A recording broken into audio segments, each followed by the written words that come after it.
ఈ కుందేలకు 3 కాళ్ళంటే మీరు అనాల్సిందే 3 అని, మీరు 4 అనరు. 3 కాళ్ళని వాళ్ళు ఎందుకు అంటారు? అంటే మీరు 4 ఈ లేనిపోయిన వ్యవహారాలు నువ్వు ఈ ఎక్సెస్ ఇవన్నీ వద్దు నాగరాజు అన్న. వాళ్ళు 4 కాళ్ళు ఉంటేనే 4 కాళ్ళు అంటారు, 2 కాళ్ళు ఉంటే 2 కాళ్ళు అంటారు. నాగరాజు మనిషి అంటేనే మనిషి అంటారు. వాళ్ళు అన్నది కరెక్ట్ కాబట్టి నేను వాళ్ళకి ఏకీభవిస్తా. వాళ్ళు కుందేలకు 3 కాళ్ళు అన్నారు, ఈ కుక్కకు తోక లేదు, ఈ కోతికి మూతి లేదు, దీనికి ఇంకోటి లేదు అంటే నేనేం చెప్తా స్వామి? వాళ్ళు అన్నారు ఇంకోటి ఏదైతే చెప్తున్నా, నువ్వు ఈ లేనిపోయిన మాటలు మాట్లాడుకో. వాళ్ళు కరెక్ట్ మనుషులు కాబట్టి వాళ్ళతో వెనకాల ఉంటున్నాం మేము. నేను దాని గురించి మరి ప్రకాష్ రాజ్ గారు షార్ట్ టెంపర్ అంటారు. అట్లా అంటున్నా. ప్రకాష్ రాజ్ గారు షార్ట్ టెంపర్, ఆయనకు అది ఇది షార్ట్ టెంపర్. అలాంటి వ్యక్తికి మీరు ఎందుకు మద్దతు ఇస్తున్నారు? వాళ్ళు ఇచ్చి ఉండవచ్చు, మీరు ఎందుకు? ప్రకాష్ రాజ్ చాలా మంచివాడు సార్, పర్సనల్ గా చెప్తున్నా. ప్రకాష్ రాజ్ అనేవాడు చాలా మంచివాడు. నరేష్ చెడ్డోడా?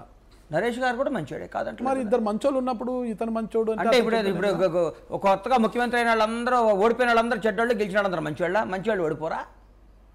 మంచి వాళ్ళందరికి ఇష్టం, ఒకళ్ళకొకళ్ళు ఇష్టం, ఒకళ్ళకొకళ్ళు ఇష్టం. ఏమి ఇష్టం? మనకి ఇష్టం లేని వాళ్ళందరూ చెడ్డోళ్ళు. చెడు ఉండాలి కదా. ఎందుకుంటుంది? పరిస్థితులు బట్టి, కాలం బట్టి, ఎండాకాలం, వానాకాలం, చలికాలం అట్లా వస్తుంటుంది సార్. ఇప్పుడు ప్రకాష్ గారిని నాన్ లోకల్, ఆయన కన్నడ సినిమాలు కూడా తీస్తున్నారు, కన్నడలో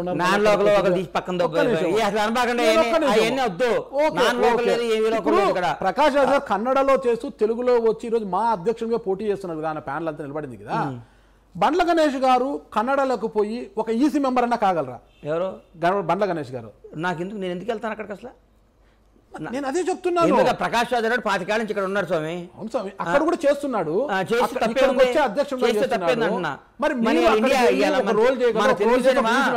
తెలుగు సినిమా తీస్తే హిందీలో 70 కోట్లకి 80 కోట్లకి 100 కోట్లకు కొంటున్నారు. రాజమౌళి గారి సినిమా తీస్తే 100 కోట్లకు కొంటున్నారు. ఇది తెలుగు వాడు తీశాడు, ఇది ఆంధ్ర వాడు తీశాడు, ఆడు తీశాడు అనుకో, వాళ్ళు బ్యాన్ చేశారా? కర్ణాటకలో బ్యాన్ చేశారా? తమిళనాడులో బ్యాన్ చేశారా? కేరళలో బ్యాన్ చేశారా? దేనికి? ఇక్కడ భారతీయుడిగా భారతదేశంలో పుట్టిన వాడు ఎక్కడైనా ఏ విధమైన ఏ పోస్టుకైనా Aadhaar card, voter card, identity card ఉన్నవాడు ఎక్కడైనా ఏ పదవికైనా పోటీ చేసే అర్హత ఉందని భారత రాజ్యాంగం రాసింది నాగరాజు గారు. ఎక్కడాడో వచ్చి ఇక్కడ చేశాడు, ఇక్కడ ఇవన్నీ ఏం మాటలో? కర్ణాటక మూవీ అసోసియేషన్ లో మీరు ఒక ఈసీ మెంబర్ కాగలరా? వెళ్ళి వాళ్ళు ఒప్పుకుంటారా? ఎందుకు ఒప్పుకోరు సార్? ఒప్పుకుంటారా? ఎందుకు ఒప్పుకోరు?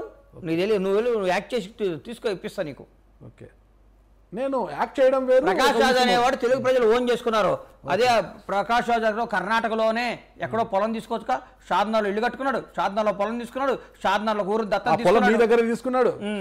మా దగ్గర డబ్బులు తీసుకున్నాడు. అదే డబ్బులు మీరే ఊరికి ఎవరులేండి, మీరు కూడా కష్టపడి కొనింటారు, అది మీకు డబ్బులు ఇచ్చే కొనింటారు, దానికి డబ్బులు ఇచ్చి కొనింటారులే కానీ అది ఏం కాదు. కానీ అట్లా ఇంకా రిలేషన్ పెరిగింది, మీ పొలం కొన్నాడు. లేదన్నా, నువ్వు పోటీ చేస్తే నాన్ లోకల్ ఏం మాటలు ఇవన్నీ? పని చేస్తాడా చేయడా? ఇలా కేసీఆర్ గారితో ఆయనకు మంచి సంబంధాలు ఉన్నాయి, ఈయన మంచి మన మా అసోసియేషన్ మంచి జరిగిద్ది అనే సంకల్పం తప్ప ఇవాడు ప్రకాష్ రాజ్ మీద మాకు చెడ్డాడు నాన్ లోకల్ ఇవన్నీ ఎందుకు? పని చేస్తాడా చేయడా? దానివల్ల మా సభ్యులకైనా ఉపయోగపడిద్దా? మా సభ్యులకైనా ఉపయోగపడిద్దా? దానివల్ల 10 రూపాయలు బెనిఫిట్ అయ్యి మా బాగుపడితే, పేద కళాకారులు సంతోషంగా ఉంటే, హ్యాపీగా ఉంటే హ్యాపీ. 2 సంవత్సరాల పోస్ట్ అన్నా, ఇదేం పెద్ద ఇది జెట్ కేటగిరీ పోస్ట్ కాదు. మా అధ్యక్షుడు అనేది 2 సంవత్సరాల పోస్టు. మంచి చేస్తే ఇంకోసారి ఉంటాడు, చేయకపోతే కొత్తవాడు వస్తాడు. అదేనండి గణేష్ గారు నేను చెప్పేది. ఇంకా సెప్టెంబర్ 12 ఎలక్షన్స్ ఉండేది. ఇంకా సెప్టెంబర్ అంటే 50 ఏళ్ళు ఉందా? అదే చెప్పానండి. అంటే నెక్స్ట్ మంత్ సెప్టెంబర్ 12. ఇంకా సెప్టెంబర్ 12 అంటే దాదాపు 2 నెలల నుంచి ఇష్యూ జరుగుతూ ఉందన్నమాట. అట్లాంటిది ఇప్పుడు సురేష్ కొండేటి గారు కావచ్చు, ఏడిది రాజా గారు కావచ్చు, శ్రీకాంత్ గారు, అనవసరమైన టాపిక్ నా దగ్గర నువ్వు అడిగిన ఉండే వాళ్ళే వీళ్ళందరూ ఇప్పుడు ఇటుకు వచ్చి చేస్తున్నారు. ఈ విభేదాలు ఎందుకు అంటున్నా? నన్ను అడిగావు, నా సంగతులు నేను చెప్తా. పక్కాడు సంగతులు నన్ను అడిగితే ఒక కుటుంబం అన్నప్పుడు ఒక కుటుంబం చివరి వరకు కలిసి ఉండాలి కదా. కలిసే ఉన్నారు వాళ్ళు. ఎక్కడ ఉన్నారు? బయటకు వచ్చి వాళ్ళంతా విమర్శలు చేస్తున్నారు కదా అన్న. వాళ్ళ సంగతి నన్ను అడగబాక, వాళ్ళ అభిప్రాయం నన్ను అడగబాక. నా అభిప్రాయం నన్ను అడిగా నేను చెప్పా. సురేష్ కొండేటి ఏడీసీ నన్ను అడుగుతావు నువ్వు అంతేనంటారా? మా భవన్ ఎందుకు వద్దంటున్నారు మీరు? మా భవన్ కట్టమంటున్నా, కానీ దాంతో పాటు ఈ పేదలకు కూడా 100 మందికి ఒక డబుల్ బెడ్రూమ్ ఇల్లు ఇస్తే హ్యాపీగా ఉంటుందని అన్న. మా భవనం కట్టకుండా ఇది కట్టమని నేను అన్న. నా ఉద్దేశం ఇది, 2 చేస్తే బాగుంటుంది. రెండిట్లో దీనికి చాలా ఇంటర్వ్యూలలో మీరు మా భవనమే వద్దన్నారు. మీరు మా భవనం కంటే ఈ 2 ఏళ్ల ముందు ఇప్పుడు హైదరాబాద్ విపరీతంగా పెరిగిపోతుంది నాగరాజు గారు. రెంట్లు కట్టుకోలేని కళాకారులు ఉన్నారు 100 మంది. 100 మంది పాపం. 100 మందికి మనం డబుల్ బెడ్రూమ్ ఇల్లు కట్టించాం అనుకోండి, పెద్ద ఇష్యూ కాదు. పోయి సీఎం గారిని అడిగి అందరికి 2 బెడ్రూమ్ ఇల్లు కట్టిస్తున్నారు కదా సార్, మా 900 మందిలో ఈ 100 మందిని మేము ఐడెంటిటీ చేసాం, దయచేసి వీళ్ళకి కూడా ఇల్లు ఇవ్వండి అని అడిగితే వాళ్ళకి ఇస్తే వాళ్ళు హ్యాపీ అని నా ఉద్దేశం, అంతకంటే ఏం లేదు. నేను మా భవనం కట్టమంటే కట్టరో, వద్దంటే ఆపరో, చేయమంటే చేయరు. మనం ఈ 900 మందిలో ఒక సభ్యుడిని అంతే. అంతేగాని ఐఎమ్ నాట్ డిక్టేటర్. నేను చెప్పింది ఏమీ జరగదు అక్కడ. నేను I'm support to Prakash Raj అంతే. అంటే మా ఎలక్షన్స్ ఒక రాజకీయాన్ని పెద్ద తలిపిచ్చేస్తున్నాయి అంటే ప్రకాష్ రాజ్ గారు ఒక ప్యాన్లు, నరేష్ గారు ఒక ప్యాన్లు ఉంటే ఇప్పుడు మళ్ళీ ఈమె ఏం పేరు మన నోటీస్ వచ్చింది చూడ ఆమెకు, హేమ గారు ఒకటి ఉన్నారు, జీవిత గారు ఒక ప్యాన్లు అంటారు, మంచు మనోజ్ అంటే ఇట్లా రకరకాలుగా విడిపోయి ఊరికే విభేదాలు వచ్చేస్తున్నాయి కదా, ఎందుకు ఇదంతా అవసరమా అనేసి నా అభిప్రాయం. ఓ పని చేయండి, మీరు రేపు ఆంధ్రాలో పోయి చంద్రబాబు గారిని, జగన్ గారిని, సోమవీర్రాజు గారిని, కదం పార్టీలందరినీ కూర్చోబెట్టి మీకు ఎందుకు ఇవన్నీ ఎలక్షన్లు వద్దు ఏమొద్దు, మీకు విభేదాలు అవసరమా, ఎవరో మీరు మాట్లాడుకొని మీరే ఉండండి అని పెద్ద మనిషికి తీర్పు చెప్పండి. నీకెందుకు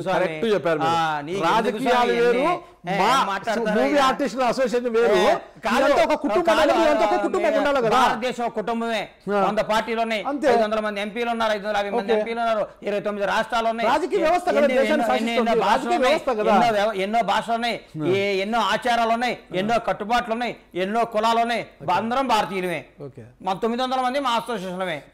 ఏందన్నా నువ్వు మాట్లాడుతూ మాకు చెప్తావు సలహాలు, నువ్వు పోయి ఇంటర్వ్యూలు చేసే పెద్ద పెద్ద వాళ్ళందరూ చెప్పు. ఎందుకంటే మీకు పోటీలు కూర్చొని మాట్లాడుకోవచ్చు కదా, ఈ డబ్బులు బాధ తప్పిది కదా, ఈ కోట్లు మిగులుతాయి కదా, ఈ 100 కోట్ల జనానికి సేవ చేయండి అని చెప్పండి.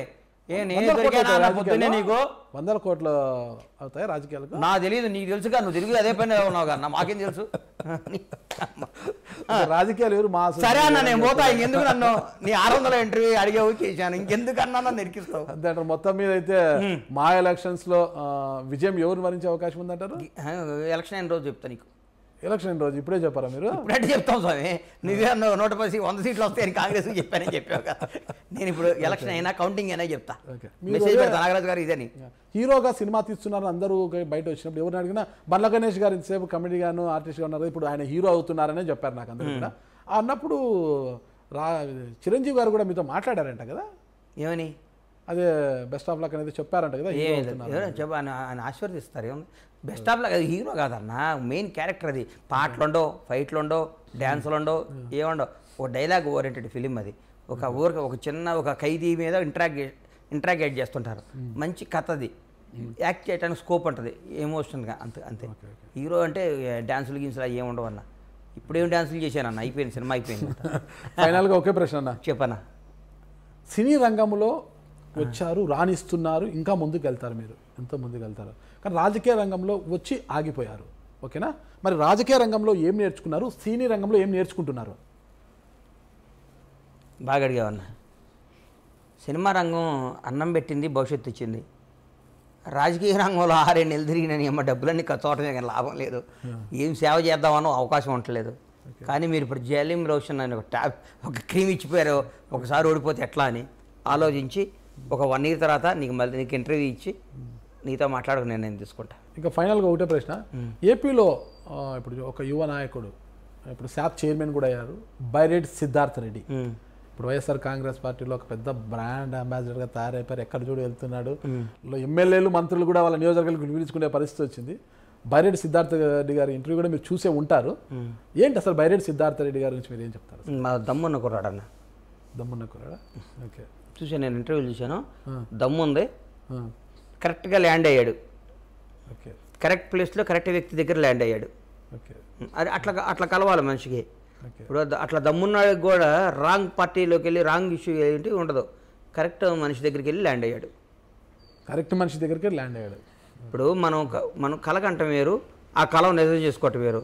బైరెడ్డి సిద్ధార్థరెడ్డి అనే అబ్బాయి కరెక్ట్ మనిషి దగ్గర ల్యాండ్ అయ్యాడు, ఆయన దగ్గర దమ్ము ఉంది. ఇప్పుడు బండిలో ఎంత పెట్రోల్ ఉంటే అంత స్పీడ్గా వెళ్తుంది అన్న. Full petrol, full tank, full loaded tank అది, దాన్ని ఎక్కడ తిప్పుకోవచ్చు బండి. ఫుల్ లోడెడ్ ట్యాంక్ నేను ఇంటర్వ్యూ చూస్తే భలే అనిపిస్తాడు నాకు. నేను ఫోన్ చేసి కూడా మొన్న ఈ మధ్య ఒకసారి మాట్లాడా, అన్న హైదరాబాద్ వచ్చినట్టు కలుద్దాం అన్నాడు. మంచి మీరు ఇద్దరితో కూర్చొని ఒక ఇంటర్వ్యూ చేయాలండి, సరదాగా ఉంటుంది. చెయ్యి, చాలా సరదాగా ఉంటుంది అన్నమాట. ఇద్దరిని కూర్చోబెట్టి, అబ్బాయికి ఆంధ్రప్రదేశ్కి మంచి భవిష్యత్తు ఉందన్నారు సిద్ధార్థ రెడ్డి గారు. మంచి భవిష్యత్తు ఉందంట, ఆ డౌటే లేదు. అట్లే తెలంగాణలో కూడా అన్నా ఇక్కడ రాజకీయం, ఈ సినిమా, వ్యాపారం ఇదేది వారసత్వంతో రాదన్న, ఎవరికాడు బిల్డ్ చేసుకోవాల్సింది. ఓకే ఓకే ముఖేష్ అంబానీకి 2 కొడుకులు ఉన్నారు, అనిల్ అంబానీ, ముఖేష్ ధీరుభాయ్ అంబానీ గారికి, ముఖేష్ అంబానీ, అనిల్ అంబానీ, ఇద్దరిలో ఒకళ్ళే పైకి వచ్చారు. టాలెంట్ అన్న ఇక్కడ రావాలని ఉంది. చాలా పెద్ద పెద్ద సంస్థలు, పెద్ద పెద్ద రాజకీయ నాయకులు ఎంతోమంది ఉన్నారు, చాలామంది ముఖ్యమంత్రులు కొడుకున్నారు. జగన్మోహన్ రెడ్డి గారు వచ్చాడు అంటే ఆయన దగ్గర టాలెంట్ ఉంది. అట్లాగే ఈ సినిమాల్లో కూడా ఎవరైనా పైకి రావచ్చు, టాలెంటే అని ఇక్కడ పే చేసేది. సిద్ధార్థ రెడ్డి చాలా పెద్ద పొజిషన్కి వెళ్తాడు. ఓకే, ఇంకా ఫైనల్గా మీరు నిర్మాతగా నెక్స్ట్ వచ్చే సినిమా ఇది ఏ హీరో ఉండొచ్చు? పవన్ కళ్యాణ్ గారితో. పవన్ కళ్యాణ్ గారితోనే. డేట్ అంతా ఫిక్స్ అయిపోయిందా? అయితేనే చేస్తా, చేయను. ఓకే, అవుతానే. నెక్స్ట్ సినిమా చేస్తే పవన్ కళ్యాణ్ గారితో అంతే, ఇలా చేయను. ఓకే, ఫైనల్గా సినీ రంగ ప్రేక్షకులకు కావచ్చు, రాజకీయ నాయకులుగా ప్రజలకు కావచ్చు, మీరు ఇచ్చే సందేశం అంటే ఒక బండ్ల గణేష్గా నేనేం సందేశం ఇస్తాను సార్? ప్రజలకు సందేశం ఇచ్చేది గొప్పండి నేను. అంత లేదంటారా? ఎవరికి ఏమైనా ఇస్తే ఆ పని చేయండి, ఎవరికీ భయపడబాకండి.